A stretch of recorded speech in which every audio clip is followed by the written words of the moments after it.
గుంటూరు జిల్లా ఉండవల్లిలో రైతులు ఆందోళనకు దిగారు. సీడ్ యాక్సెస్ రోడ్డు నిర్మాణానికి భూములు ఇచ్చేందుకు రైతులు అభ్యంతరం వ్యక్తం చేస్తున్నారు. ఎవరెవరి భూమి ఎంత పోతుందో సిఆర్డీఏ అధికారులు చెప్పడం లేదంటూ మండిపడుతున్నారు రైతులు. భూసేకరణ లేదా భూ సమీకరణ ద్వారా తీసుకుంటారా అనేది ఎందుకు చెప్పడం లేదంటూ అధికారులపై ఆగ్రహం వ్యక్తం చేస్తున్నారు. మాజీ మంత్రి సీనియర్ నేత ధర్మపురి శ్రీనివాస్ మృతి పట్ల వైఎస్ఆర్సీపీ అధినేత వైఎస్ జగన్మోహన్ రెడ్డి సంతాపం తెలిపారు. డీఎస్ మరణం దిగ్భ్రాంతి కలిగించిందని, దివంగత మహానేత వైఎస్ఆర్తో ధర్మపురి శ్రీనివాస్కు ఉన్న అనుబంధం మర్చిపోలేదని వైఎస్ జగన్ అన్నారు. డీఎస్ ఆత్మకు శాంతి చేకూరాలని భగవంతుడిని ప్రార్థిస్తున్నట్లు తెలిపారు. ధర్మపురి శ్రీనివాస్ మరణం పట్ల ఆయన కుటుంబ సభ్యులకు వైఎస్ జగన్మోహన్ రెడ్డి సానుభూతి తెలిపారు. ఉమ్మడి వరంగల్ జిల్లాలో సీఎం రేవంత్ రెడ్డి పర్యటన కొనసాగుతోంది. వరంగల్ టెక్స్టైల్ పార్కు నిర్మాణ పనులను పరిశీలించిన ఆయన వన మహోత్సవంలో భాగంగా మొక్కలు నాటారు. అనంతరం టెక్స్టైల్ పార్కుపై అధికారులతో సమీక్ష నిర్వహించిన రేవంత్ రెడ్డి కైటెక్స్, ఇవంగన్ సంస్థల ప్రతినిధులతో మాట్లాడారు. ఈ పార్కు ప్రాంతాన్ని ప్రత్యేక జోన్గా అభివృద్ధి చేస్తామని, భూములు ఇచ్చిన ప్రతి ఒక్కరికి ఇందిరమ్మ ఇళ్లు కట్టిస్తామన్నారు సీఎం రేవంత్ రెడ్డి. తెలంగాణలోని అన్ని జిల్లాల కలెక్టర్లతో ధరణి పెండింగ్ సమస్యలపై సీసీఎల్ఏ కమిషనర్ వీడియో కాన్ఫరెన్స్ జరిగింది. అన్ని జిల్లాల కలెక్టర్లు సంబంధిత వివరాలతో సమావేశానికి రావాలని ఇప్పటికే ఆదేశాలు జారీ చేసింది రెవెన్యూ శాఖ. ధరణిలో నిబంధనలు మార్చినప్పటికీ దరఖాస్తులు పెండింగ్లో ఉండడంపై సీసీఎల్ఏ దృష్టి సారించింది. AP deputy CM Pawan Kalyan Kondagattu అంజనను దర్శించుకున్నారు. ప్రత్యేక పూజలు చేసి మొక్కులు చెల్లించుకున్నారు. ఆలయ పండితులు ఆయనకు వేదాశీర్వచనాలు ఇచ్చారు. తీర్థ ప్రసాదాలు స్వీకరించారు. పవన్ కళ్యాణ్ అంజన దర్శనం అనంతరం హైదరాబాద్కు చేరుకున్నారు. ఆయన రాజమండ్రి రూరల్ కడియంలో టీడీపీ నేతలు మరో దుశ్చర్యకు పాల్పడ్డారు. గత వైఎస్ఆర్సీపీ ప్రభుత్వం ప్రజల కోసం రైతు బజార్లో రేకుల షెడ్డును నిర్మించగా ఇప్పుడు దానిని తొలగిస్తున్నారు.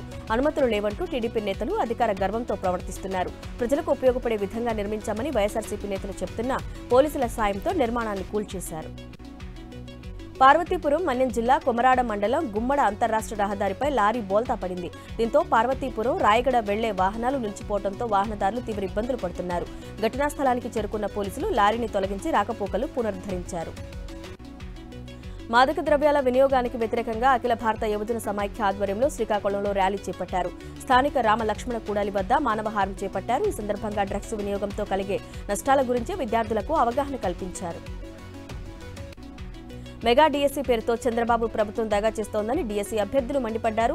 ఉపాధ్యాయ పోస్టుల సంఖ్య పెంచాలని కోరుతూ అనంతపురం నగరంలో డీఎస్సీ అభ్యర్థులు భారీ ర్యాలీ నిర్వహించారు. అనంతరం కలెక్టర్ కార్యాలయం వద్ద ధర్నా నిర్వహించారు. అనంతపురం జిల్లాకు 1000 సెకండరీ గ్రేడ్ టీచర్ పోస్టులు కేటాయించాలని వారు డిమాండ్ చేశారు.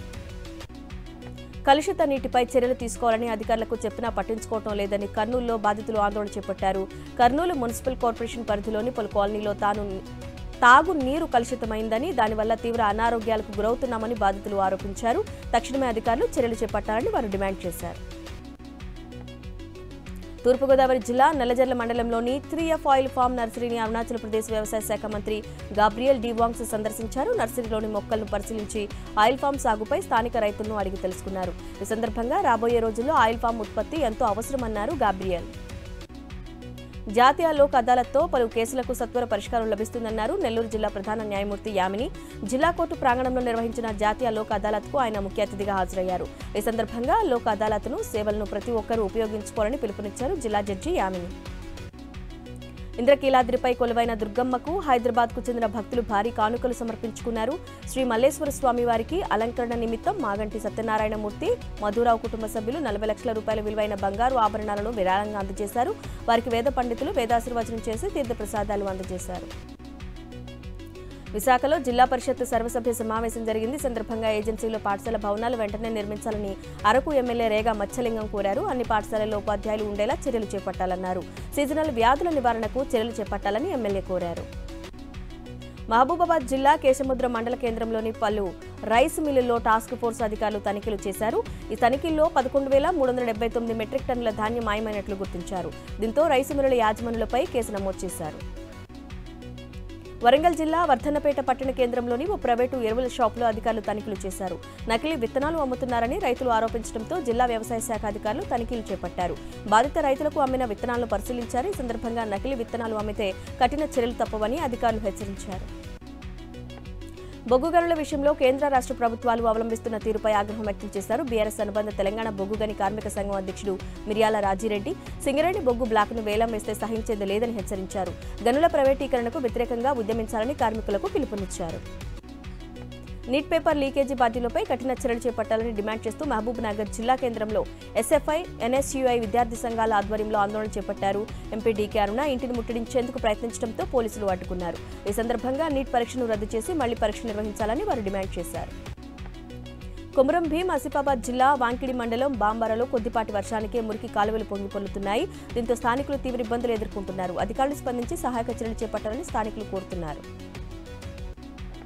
మేడ్చల్ జిల్లా బోడుపల్లి మున్సిపల్ కార్పొరేషన్ కాంగ్రెస్ ఖాతాలోకి చేరింది. మున్సిపల్ చైర్మన్పై అవిశ్వాసం ప్రవేశపెట్టగా కాంగ్రెస్ నెగ్గింది. మొత్తం 28 మంది కార్పొరేటర్లు ఉండగా 22 మంది కార్పొరేటర్ల కాంగ్రెస్ అభ్యర్థికి అనుకూలంగా ఓటేశారు. దీంతో మేయర్గా తోటకూర అజయ్ కుమార్ ఎన్నికయ్యారు.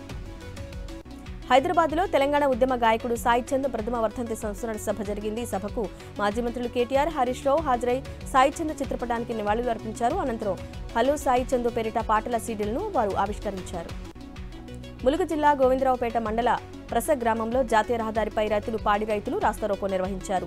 పాల ఉత్పత్తిదారులకు పాత పద్ధతిలో 15 రోజులకు ఒకసారి బిల్లులు చెల్లించాలని డిమాండ్ చేశారు.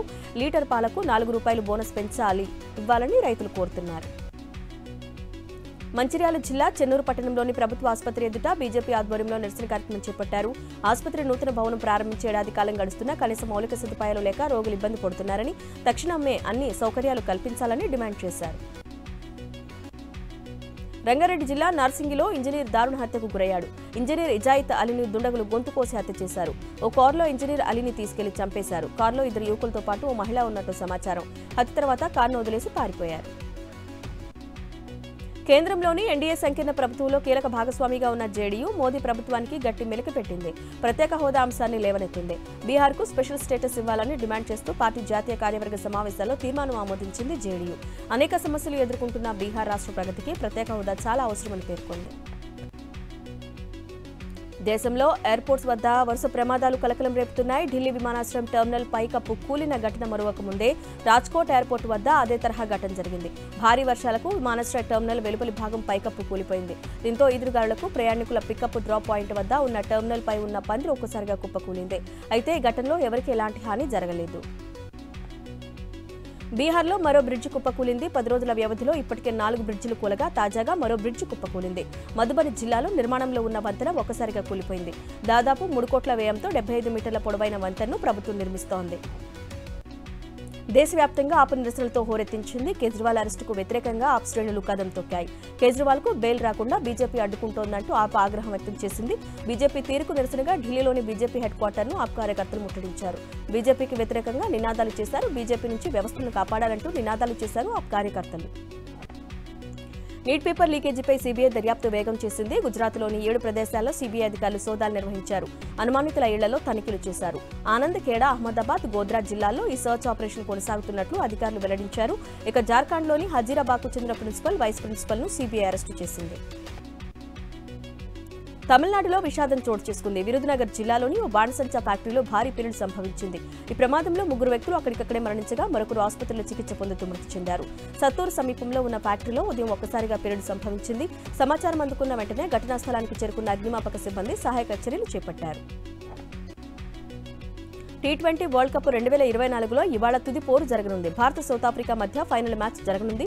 బ్రిడ్జ్ టౌన్ వేదికగా రాత్రి 8 గంటలకు మ్యాచ్ ప్రారంభం కానుంది. ఈ ఫార్మాట్లో 17 ఏళ్ల నిరీక్షణకు తెరదించి రెండోసారి ట్రోఫీ సొంతం చేసుకోవాలని భారత్ భావిస్తోంది. సౌత్ ఆఫ్రికాపై గెలిచి విశ్వ విజేతగా నిలవాలని పట్టుదలతో ఉంది. మరోవైపు ఇప్పటి వరకు ఐసీసీ ట్రోఫీ నెగ్గని సౌత్ ఆఫ్రికా కూడా టైటిల్ గెలవాలని చూస్తోంది. దీంతో ఇరు జట్ల మధ్య ఫైనల్ ఫైట్ హోరాహోరీగా సాగనుంది. టీ20 వరల్డ్ కప్ 2024లో ఇవాళ జరిగే ఫైనల్ మ్యాచ్పై సర్వత్రా ఉత్కంఠ నెలకొంది. భారత, సౌత్ ఆఫ్రికా మధ్య జరగనున్న ఫైనల్ మ్యాచ్ కోసం ఫ్యాన్స్ ఆసక్తిగా ఎదురుచూస్తున్నారు. ఈ మ్యాచ్లో టీమిండియా గెలవాలని కాన్పూర్లో అభిమానులు ప్రత్యేక పూజలు చేశారు. ఆంధ్ర ప్రీమియర్ లీగ్ 3వ సీజన్కు సర్వసిద్ధమైంది. రేపటి నుంచి ప్రారంభం కానున్న ఈ సీజన్లో తలపడేందుకు 6 జట్లు రెడీ అయ్యాయి. దీంతో ఇవాళ విశాఖలో Andhra premier league trophy launch కార్యక్రమం జరిగింది. ఐపీఎల్కు అన్ని ఏర్పాట్లు పూర్తి చేశామన్నారు Andhra cricket association secretary Gopinath Reddy. Vodafone Idea recharge ధరలు 10 నుంచి 21% పెరగనున్నాయి. ఈ పెంపు జూలై 4 నుంచి అమల్లోకి వస్తుందని ఆ సంస్థ ప్రకటించింది. దీంతో ₹179 రీఛార్జ్ ప్లాన్ ₹199కి, ₹269 ప్లాన్ ₹299కి పెరిగింది. ₹299 ప్లాన్ ₹349కు, ₹319 ప్లాన్ ₹379కు పెరిగింది. ఇలా అన్ని ప్రీపెయిడ్, పోస్ట్ పెయిడ్ ప్లాన్లపై ఛార్జీల పెంపు ఉండనుంది. వాయవ్య బంగాళాఖాతంలో అల్పపీడనం ఏర్పడింది. అల్పపీడనానికి అనుబంధంగా ఆవర్తనం కొనసాగుతోంది. దీని ప్రభావంతో తెలుగు రాష్ట్రాల్లో భారీ వర్షాలు కురుస్తాయని వాతావరణ శాఖ తెలిపింది. కోస్తాంధ్ర, రాయలసీమలో 3 రోజుల పాటు వర్షాలు పడతాయని చెప్పింది.